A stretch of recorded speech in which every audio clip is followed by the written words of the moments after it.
I think one of the first most apparent and entrancing elements in An Invitation from a Crab is its art style. For example, how the backgrounds can be presented as wide-spanning, full of immense detail and overwhelming complexity, yet the main character is drawn very roughly and being easy to digest in its chibi-esque design. The contrast of this works well. The elements tend to sometimes look out of place, but not with any negative effects to this.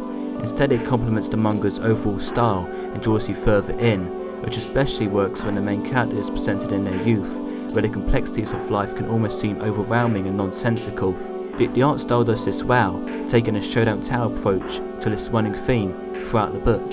For example, how they represent their grandparents in the second story, particularly their grandmother, whose facial features are never shown and are obscured by darkness, leaving them looking decrepit, a notion which is made worse by us being told by Panpanya that they died one summer, leaving them to ponder the importance of the gifted toys, in which Panpanya draws as almost Lovecraftian-like, with no apparent meaning or use in our world. This works well with the manga's world building, with it effectively bending our expectations of the world's logic, bouncing from relatively normal to going a complete 180, introducing in elements which puzzle the reader and as well as oftentimes the protagonist herself.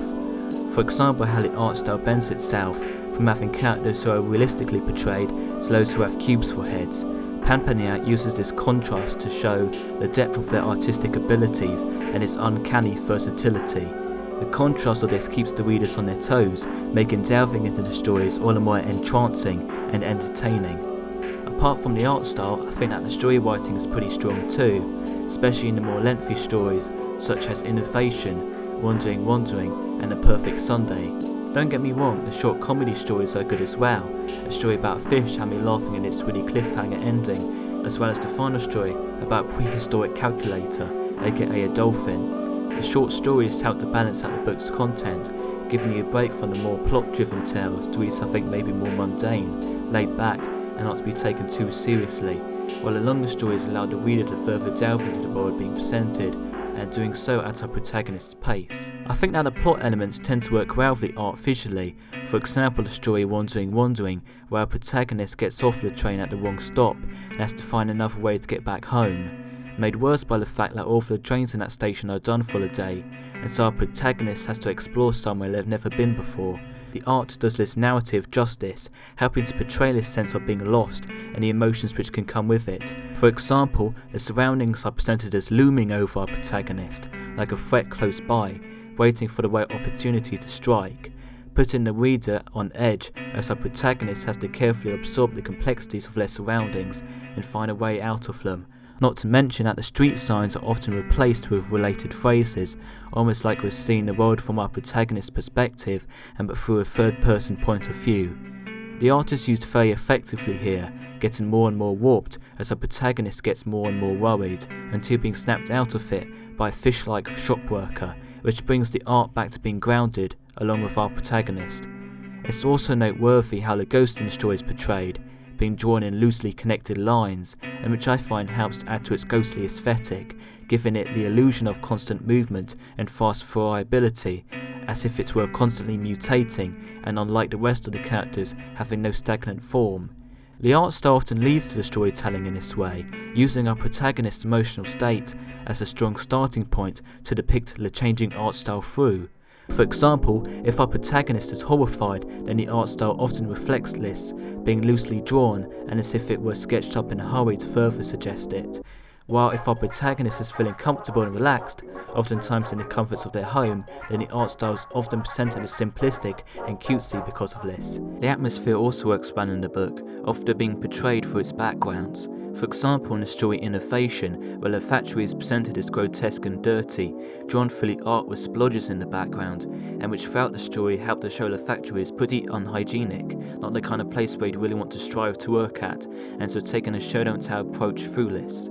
Another example is the story The Perfect Sunday, where the backgrounds are also used to great effect, especially with the lack of people in them, either being nowhere to be found and all drawn in the distance with no discernible features so that they don't stand out, and unlike the rest of the stories where the characters usually do. Backgrounds give it a sense of peacefulness as our protagonist goes throughout the town and finds locations where they like to spend their perfect Sunday. The lack of people helped add to this sense of peacefulness, making it seem bittersweet, and which reminds me of those liminal space videos on YouTube. Our protagonist roams around places which usually would be full of life, but here are empty.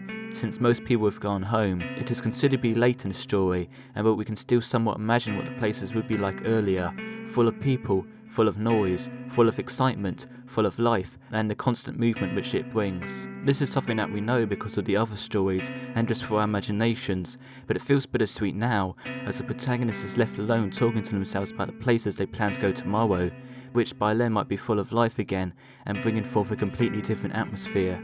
Maybe we'd rather see these places then, much like our protagonist probably feels, which we can gather through their inner dialogues of themselves, sounding disappointed but looking forward to tomorrow.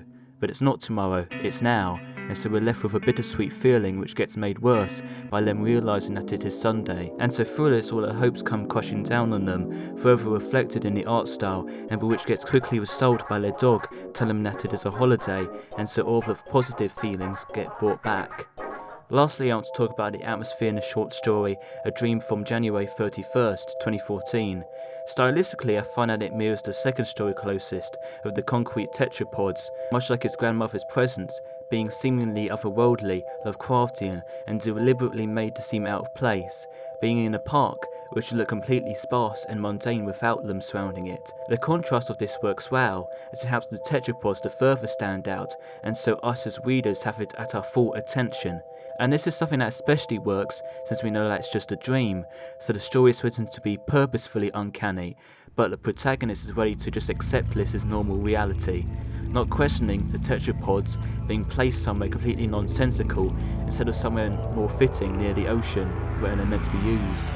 However, I also think that this works well, as sometimes during dreams this can just be the nature of our consciousness, and what I mean by this is we tend to not ask questions until we wake up. The brief essays were also quite intriguing, written seemingly off the dome and like they were straight out of a diary, reading like you're inside a Pampania's psyche, the words flowing naturally, as if they were thought up of on the spot, along with the topic being discussed, so being strung together at a contemplative pace, and which we as readers are brought along for.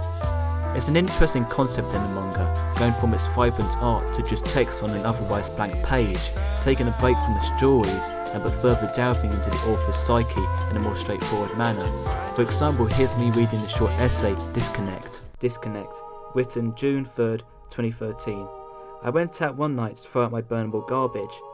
I do this at night because I tend to oversleep or forget to do it in the mornings.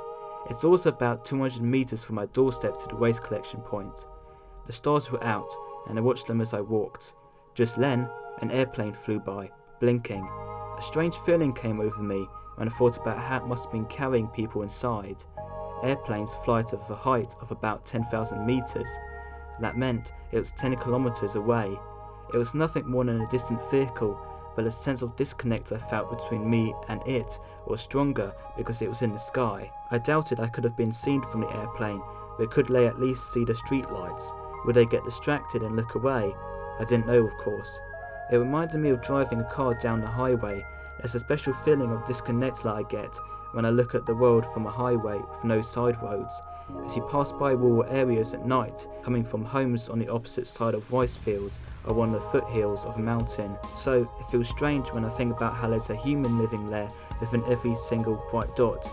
It made me think that maybe airline pilots get a similar feeling when they see a neighbourhood's street lights. Maybe they can imagine that there could be someone down there taking out their trash. There could be people reading these words who live in homes you can see from the highway, and I think about the distance between myself and those people as well. Do people who live near highways watch cars passing by there as they take out the trash and feel the same way I feel when looking up at airplanes from the ground? We don't know their names or their faces, but we're aware that someone is there moving. June 3rd, 2013. I think I chose to read Disconnect because it's a prime example of the kind of writing which can be woven into these brief essays. For example, how it's kind of it feels a bit like a monologue. It feels like you're reading something from someone's thoughts, which is why I kind of like these monologues. I like books that are written that kind of way. Recently I've been reading George Orwell's books, not 1984 funnily enough, but I've been reading Why I Write, and this book, Books versus Cigarettes, and I've been kind of finding the same effect, and I kind of find that same effect when I'm writing these videos and working on that too. In conclusion, An Invitation from a Crab is a very good read, bouncing from intellectual discussion to just good old comedic fun. I'm not somebody who really likes to reread stuff, but is kept engaged throughout rereading it again, and so showing the book's overall merit. Thank you for listening. If you'd like to watch more content like this, then please consider subscribing to my channel. I also produce music, links to this can be found below, and that's it.